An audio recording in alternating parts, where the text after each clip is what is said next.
Hi, this is Jerry Coates. I am making a video here to show you how to back up your gradebooks.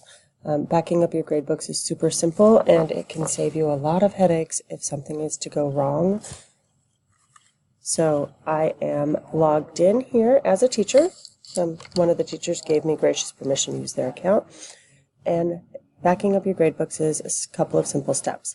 So from the dashboard here, I'm going to click on Manage Gradebook.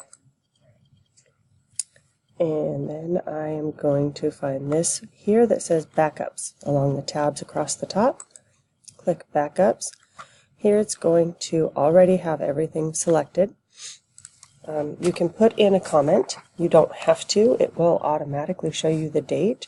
But because I'm doing it, I'm going to put my name in here. And I'm going to click Backup. We get the spinning wheel. It shows backups are complete. And I'm going to refresh here just to show you the new backup date shows 5/10, which is today. It really is that easy. If you have any questions, give me a call. My new extension is 2299, or you can always email me. Thank you. Have a great day.